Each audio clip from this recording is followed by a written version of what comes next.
ついにエアバスのリアルなスラストレバーが登場しました。エアバスが好きなら、これは絶対マストバイだと思います。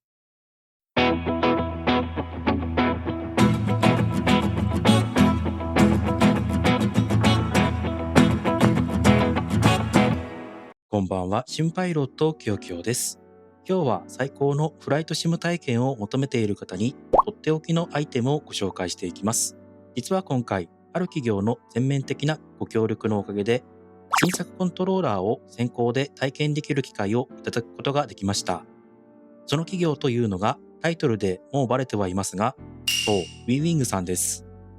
このチャンネルでも Airbus の FCU や Boeing の MCP など、いくつか動画を公開していますが、価格の安さと品質の良さを両立させている本当に素晴らしいメーカーです。その WeWing さんの新しい製品を触れられるなんて、もうワクワクが止まりません。では早速ですが、ご紹介する商品に移りましょう。それがこちら、Airbus のスラストレバー、ウルサマイナー32スロットルメタルと、フラップとスピードブレーキが一つになったユニット、32パックメタルです。動画公開時点ではプレオーダーということになっていますが、今回はこのエアバスを飛ばすなら絶対に持っておきたいと言えるユニットの魅力を徹底的にご紹介していきます。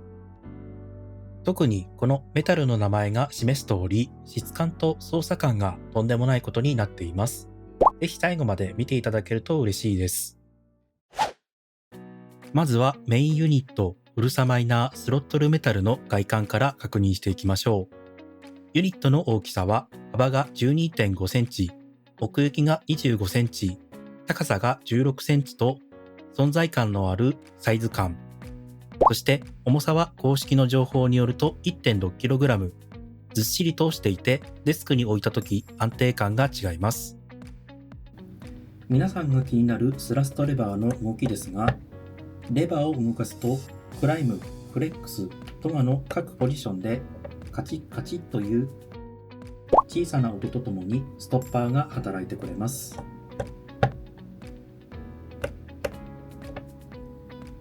どのスラストポジションに入っているかが感触で分かりやすく把握しやすいです。さらにスラストレバー手前にあるレバーをぐっと持ち上げるとロックが解除されて逆推力のポジションにレバーを動かすことができます。前に動かすとカチッというロック音とともにアイドルポジションから手前に動かなくなります。エアバスのスラストレバーの基本的な動きを本当にしっかり再現していますね。この確かな操作感、とても良いです。ただちょっと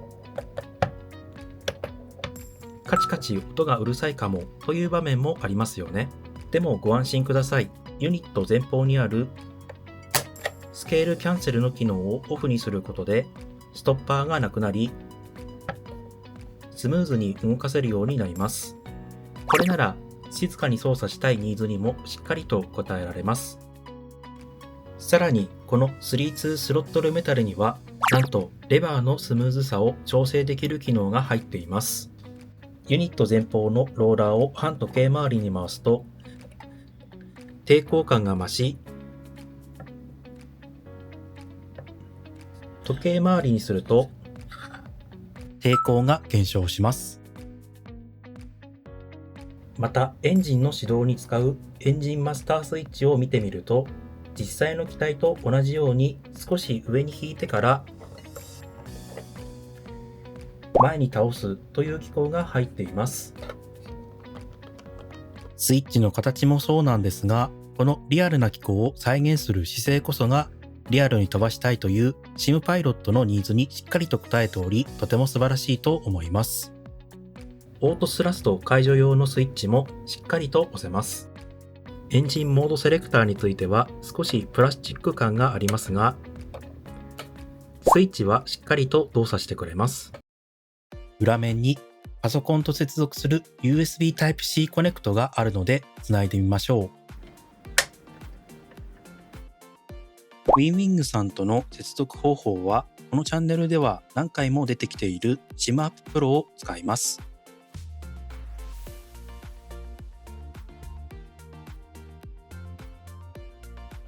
テストでバックライトを点灯させるとこんな感じです。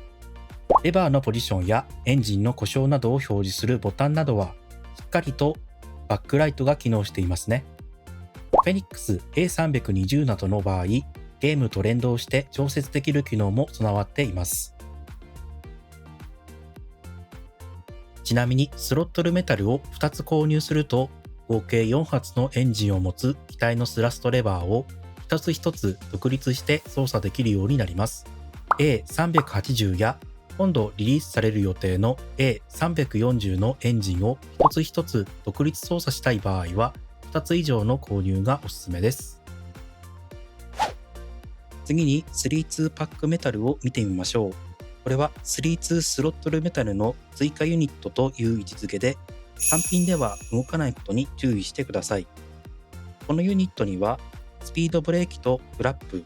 ラダーのトリムリセット、そしてパーキングブレーキが操作できるようになっています。スピードブレーキはグイッと押し込んだ後に後ろに下げると、半分の2分の1となる位置にストッパーがあります。これは過度なスピードブレーキの展開を防ぐために、実際の A320 ファミリーにもある機構です。さらにちょっと押し込んでから後ろに下げることができます。前に戻すと飛び出るような感じになります。レバーを引くことでグランドスポイラーをアームドの状態にすることもできます。しかも引っ張った後はレバーが動かない機構が入っていたりと、普通のユーザーには気づきにくいこともしっかりと再現されています。フラップもしっかり引っ張らないと動かないよう強固なロックシステムがあります。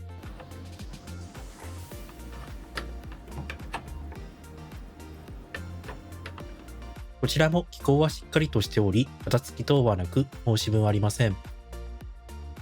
パーキングブレーキも一度引っ張ってから回すようになっており、A320 の特徴をしっかりと捉えていると思います。ラダートリムやそれをリセットするスイッチもしっかりと操作できます。各レバーはレールにボルトで固定されているので、付属の電池で少し緩めるとこんな感じに前後に動かせます。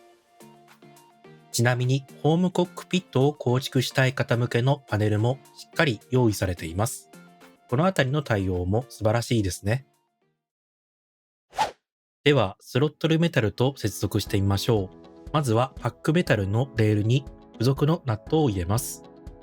スロットル本体にレールを差し込みます。ボルトで本体と固定します。その後、本体裏側にある SATA コネクタ同士を付属のケーブルでつなぐだけで完成です。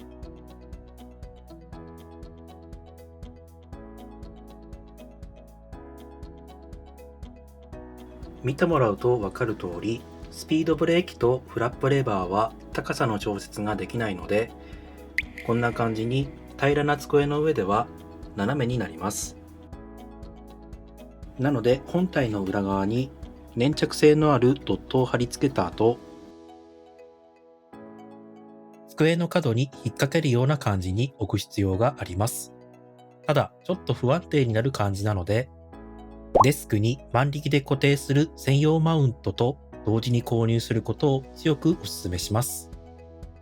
安定性が増して操作のしやすさが格段に上がります。このスロットルにはいくつかモードがあるようなので、パソコンと接続した後にシマアップルを起動して設定を見ていきましょう。デバイスタブを押して3-2スロットルメタルを開きます。3つモードがありますが、モード3は Explain や Prepared で使うモードなので、Microsoft フライトシミュレーターの動画が多いこのチャンネルでは説明を省略します。モード1は Airbus A320 ファミリーでよくある軸に推力、逆推力を含むモードです。モード2は Microsoft フライトシミュレーター限定で、軸には推力のみが設定され、逆推力を作動させるためには別途ボタン操作が必要なモードです。ボーイングとかゼネアビ機体でおすすめとなるモードです。好きなモードを選んでください。ボタンの動作やユニットのファームウェアアップデートについては、このデバイス画面で設定することができます。MeWing さんのユニットは、Microsoft Flight Simulator 公式のコントローラープロファイルがないので、一から作成する必要があります。でもぶっちゃけそういうのは面倒ですよね。そんな方にお勧めしたいのが、MeWing 独自の自動キャリブレーション機能です。対応している機体であれば、ボタンやスロットルの割り当てを簡単に追加できます。Microsoft Flight Simulator の場合、Fly-by-Wire A32NX、ミニビルズ A320V2、Phoenix A320 などが対応しています。まずは Microsoft Flight Simulator でコントローラーの設定を作成します。2020の場合はこんな感じにコントローラーの設定ファイルを作成してください。2024の場合は MeWing の Ursa Minor 32スロットルを選んでからコントロールのプロファイルの歯車マークを押します。こんな感じにすべてのコントロールのプロファイルを作成してください。作成したら一旦ゲームを終了してSIMAP Proのキーバインディングを開きます。デバイスでスロットルを選択します。次にゲームで適用するフライトシムを選択します。クラウドから公式コミュニティのプロファイルをダウンロードしてアクティブ化します。この際、先ほど作成したプロファイルを選んでおきます。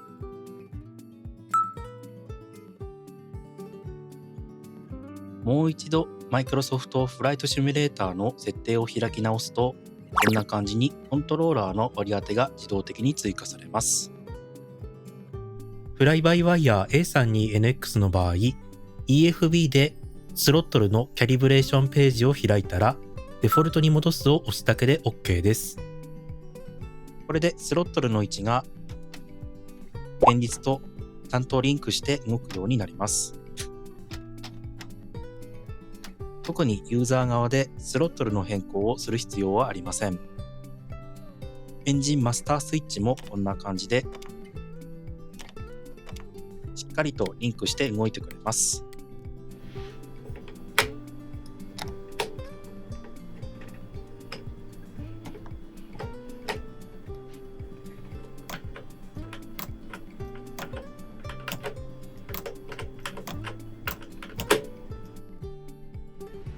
Phoenix A320 に関しては、クライム、フレックス、ドガの位置は合っていましたが、リバースの位置がちょっとだけずれていたので、この部分は MCDU を使って直す必要がありました。では、設定も終わったので、Phoenix を使ってどんな感じなのかを確認していきましょう。スラストレバーのライトについては、ゲーム上でライトのスイッチを調節すると連動して動いてくれます。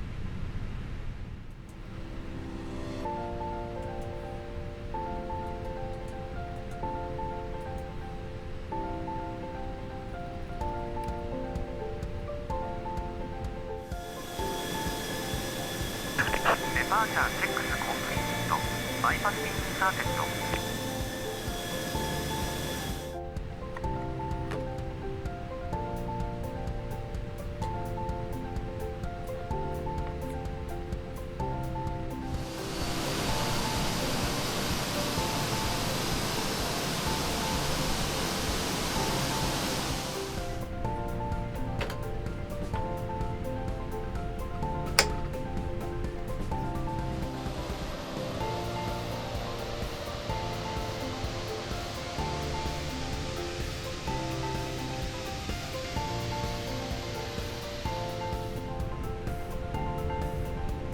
Thrust 50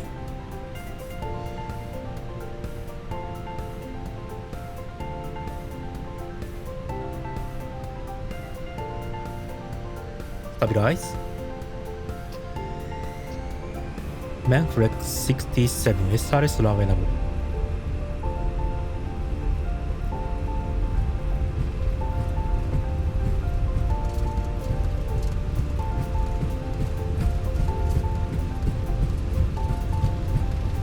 100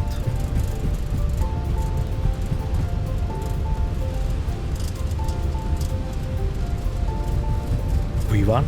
rotate.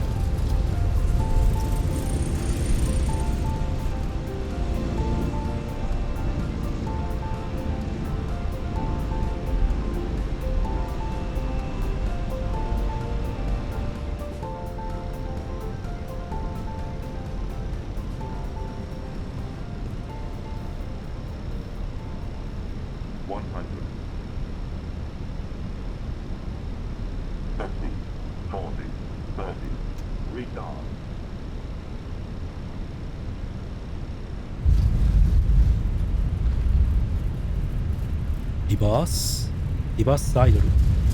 reverse green,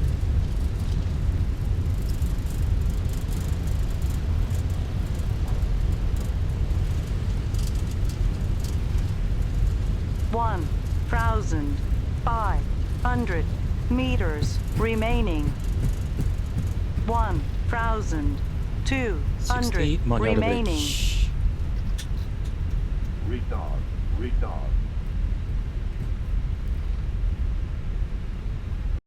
最後にこのユニットのお値段ですが、